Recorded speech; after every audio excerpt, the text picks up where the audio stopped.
Boca do Inferno e aqui falaremos sobre um tema de grande relevância, a compreensão histórica cultural do Brasil, em especial no que se refere aos primeiros tempos da nossa história. Bom, em suma, falaremos nesse vídeo, sobre um exemplar de literatura informativa produzida em meio a esse processo pelos cronistas do descobrimento, tal como ficaram conhecidos esses viajantes que vieram até o nosso país de várias nacionalidades em questão a ressaltar para explorar essas novas terras. Esses viajantes entraram para a nossa história graças aos seus grandes registros pioneiros que forneceram à posterioridade informações relevantes sobre os primeiros contatos dos europeus com o território brasileiro, sua fauna, flora e, sobretudo, com os povos nativos da América e da sua cultura. Mais especificamente, trataremos aqui sobre a obra de um dos cronistas estrangeiros mais emblemáticos desse período, a saber, o alemão aventureiro Hans Staden. Ele que protagonizou experiências culturais verdadeiramente radicais em suas duas viagens ao Brasil, ocorridas em meados do século XVI, bem no início da ação colonial portuguesa. Como veremos em seu relato publicado em livro em 1557, esse viajante autônomo nos dá um testemunho do grande valor etnográfico e histórico sobre o Brasil do período colonial, sobre as suas condições geoculturais e, em especial, sobre os povos originários, então, viventes no território brasileiro. De modo geral, esse testemunho ilustra bem o ponto de vista europeu, e, em particular, o estranhamento diante das peculiaridades da natureza, do povo, em especial da cultura autóctone. Bem feitas essas breves considerações, seguimos com a nossa exposição, falando um pouco mais sobre o aventureiro Hans Staden e, é claro, sobre a sua obra e importância à compreensão do processo histórico que está na base da formação do Brasil colônia.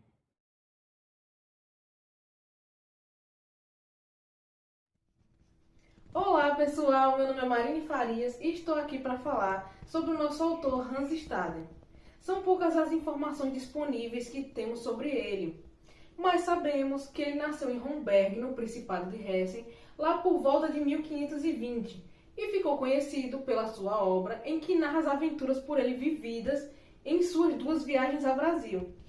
Este livro publicado a primeira vez lá na Alemanha em 1557, e tem como ponto alto uma narrativa de experiência de Staden como prisioneiro de uma tribo antropofágica, que seria a tribo dos Tupinambás.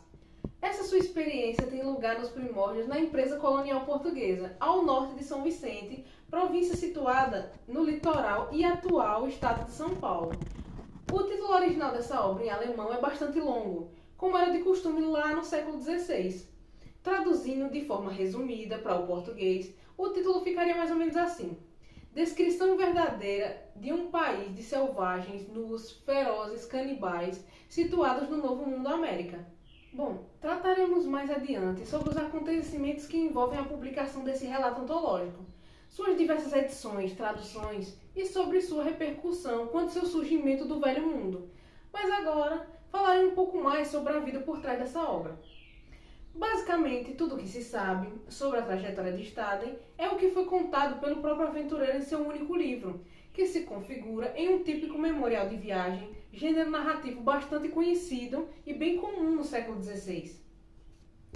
Pelo que se pode deduzir desse memorial de viagens, Hans Staden deixou sua terra natal em 1547, com o intuito de conhecer a Índia, e com esse propósito ele viaja até a Holanda e no porto de Kampen ele embarca em um navio de carga português, em direção a Lisboa, onde ele esperava encontrar um navio que o levasse às chamadas Índias Orientais.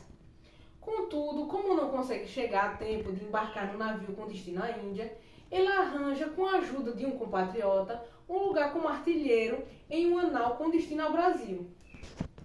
Assim, no início de 1548, ele desembarca em Pernambuco, onde é chamado a lutar como mercenário ao lado de colonos portugueses, em um grande conflito envolvendo tribos indígenas hostis à empresa portuguesa na região.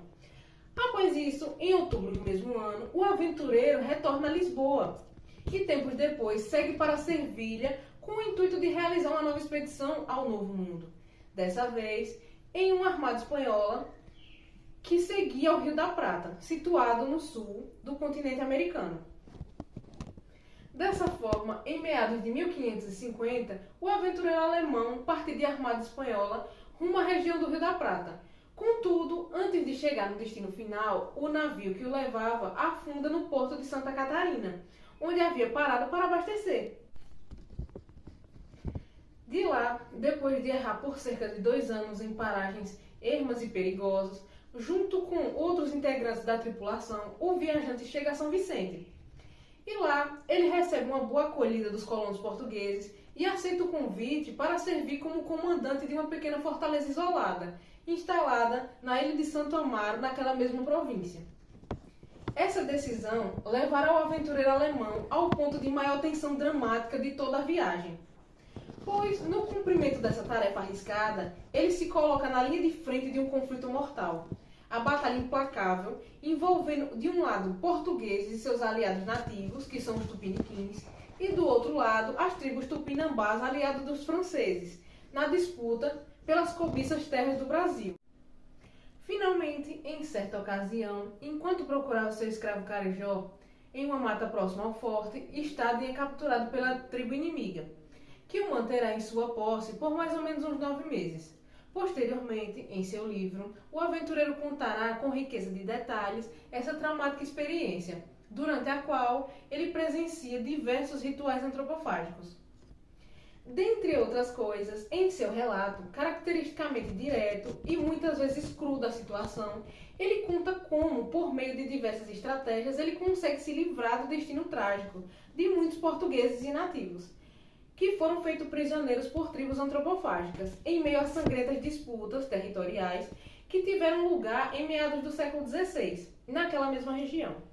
De acordo com o testemunho do autor, após muitas tentativas infrutíferas, tendo sido entregue a tribos tupinambás, habitantes de Niterói, na região de Baía da Guanabara, Staden seria resgatado por tripulantes de um navio cargueiro francês, em outubro de 1554, vindo a aportar em Normândia, na França, em fevereiro do ano seguinte. Posteriormente, em 1557, sairia sua primeira edição do seu relato, impressa em Marburgo, situada no Principado de Hessen, que seria a região natal do autor. Pelo que se sabe, nessa época Hans Staden vivia na província de Wolfhagen, que seria no mesmo Principado. Bem, feita essa breve exposição sobre a sua vida e as aventuras e desventuras sobre esse alemão, eu fico por aqui. E se vocês quiserem saber um pouco mais sobre essa obra emblemática, continue a nos assistir. Nos próximos vídeos, meus colegas compartilharão informações relevantes sobre o livro de Hans Staden e sobre os acontecimentos que envolvem essa publicação. Então, eu espero vocês até a próxima. Tchau! Olá pessoal, me chamo Laura e irei falar sobre o contexto de produção e publicação do relato de viagem do aventureiro alemão Hans Staden, incluindo a sua repercussão quando do surgimento da primeira edição da obra no Velho Mundo. Além disso, falarei também sobre as diversas edições e traduções em diversas línguas que esse instigante relato teve, desde a sua primeira aparição em meados do século XVI. Como vimos na exposição anterior, em linhas gerais, o livro de Hans Staden se configura como um memorial das 2 viagens realizadas pelo autor ao Brasil, ocorrida entre os anos de 1547 e 1555. O ponto alto desse relato é a experiência do autor como prisioneiro de uma tribo antropofágica de Tupinambás, viventes ao norte de São Vicente, uma importante província fundada nos primórdios da empresa colonial portuguesa no Brasil. Dito isto, falarei um pouco sobre os acontecimentos históricos que constituem o pano de fundo dos acontecimentos relatados por Hans Staden em seu livro emblemático. Como é corrente, 1500 é um marco histórico da tomada de posse das terras do Brasil pela coroa portuguesa. Contudo, nas 3 décadas subsequentes à viagem da armada capitaneada por Pedro Álvares Cabral ao Brasil, os portugueses pouco fizeram para estabelecerem uma empresa colonial no então chamado Novo Mundo. Em vez disso, nesse período, a coroa lusitana concentrava a maior parte dos esforços bélicos e coloniais na manutenção dos territórios recém-conquistados na Índia Oriental. Enquanto isso, a chamada América Portuguesa servia apenas como porto de passagem em local de exploração de pau-brasil. Apenas a partir de 1531 tem início as primeiras investidas sistemáticas portuguesas no sentido de colonizar as terras do Brasil. As capitanias hereditárias foram então instituídas e levadas a sério pela administração da coroa portuguesa. Finalmente, após eventuais fracassos da empresa colonial lusitana em 1549, com a vinda da armada de Tomé de Souza ao Brasil, toda a colônia passa a ser governada diretamente da Baía de Todos os Santos. Antes da instalação do governo geral na Bahia, precisamente no ano de 1548, ocorreria uma batalha de grande repercussão e decisiva a implantação do governo geral na América Portuguesa. Esse acontecimento foi o levante de nativos tapuia contra colonos portugueses, ocorridos na região de Olinda, na capitania de Pernambuco, sob a administração do donatário Duarte Coelho Pereira. Essa rebelião, que é referida por Hans Staden em seu livro, marca a primeira viagem do aventureiro alemão ao Brasil, que durou ao todo, contando da partida até o retorno à Europa, cerca de 16 meses.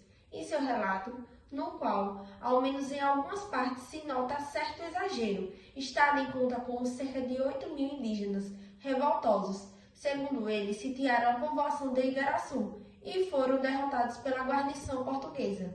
Ele conta ainda sobre a sua participação nesse combate, dando detalhes de como, atuando como mercenário em troca de futuros favores da coroa portuguesa. Ele se juntou à guarnição de mais de 90 colonos, 30 escravos africanos e um quantitativo significativo de índios aliados, tendo em vista conter um ataque em Tapuia. Já entre os anos de 1550 e 1554, período em que se dá a segunda estada do aventureiro alemão no Brasil, encontra-se perto do auge o confronto imperial entre franceses, espanhóis e portugueses, sendo incomparável o poder naval dos portugueses na época. Então, esses três reinos disputavam recursos e controles do comércio global, que muitas vezes resultou em violência extrema, devido à posição do Brasil como recurso de alta prioridade. Confrontos sangrentos no território brasileiro eram frequentes. Nesse contexto, era estratégico o Porto de São Vicente, a primeira capitania portuguesa no Brasil, onde Hans Staden veio se deparar após diversos incidentes, no início de 1553, cerca de 2 anos depois de seu retorno à América Portuguesa. Nessa época, na região de São Vicente, ocorre uma sangrenta disputa entre duas tribos nativas, a tribo dos Tupiniquins, aliada dos colonos portugueses, e a tribo dos Tupinambás, que haviam feito aliança com os franceses, contra portugueses e tupiniquins. Para proteger a região dos ataques tupinambás, os colonos portugueses constroem uma fortificação na ilha de Santo Amaro, próxima à povoação de São Vicente. Entretanto, em vista da ameaça das tribos hostis, ninguém se aventurava a assumir o comando do lugar, que permanecia desabitado. Assim, ao chegar em São Vicente, em troca de um bom salário e com a promessa de favores reais, o aventureiro Hans Staden acaba por aceitar o posto de artilheiro do Forte de Santo Amaro, onde se alojaria na companhia de 3 colonos e alguns escravos carijós. De acordo com o combinado, ele deveria permanecer nesse posto por 4 meses. Contudo, de passagem por São Vicente, o governador-geral Tomé de Souza lhe pede que fique na fortaleza por mais 2 anos, em troca de boas recompensas pelos serviços prestados. Porém, antes do prazo percorrido, por volta do início de 1554, ele é capturado por nativos tupinambás, permanecendo prisioneiro por quase 9 meses. É desse episódio e suas consequências que trata a maior parte de seu livro. A experiência de Staden foi um dos primeiros relatos de canibalismo feitos por um europeu, motivo pelo qual, mais tarde, causaria turbulência no mundo da antropologia, que anteriormente havia contestado a existência dessa prática. O livro apareceu em Marburg no início de 1557, em um pequeno volume quarto, adornado com xilogravuras, executadas sob a supervisão pessoal do autor. O livro de Hans Staden foi um dos primeiros relatos do Novo Mundo e do Brasil a aparecer em alemão, grande sucesso de público já na época de sua primeira publicação. O relato teve diversas edições e traduções em diversas línguas. Uma segunda edição de Marburg apareceu em poucos meses e outras 2 edições foram impressas em Frankfurt. ambas datadas de 1557. Foi impressa com frequência e traduzida para o latim, francês, holandês e já no século XIX também para o inglês.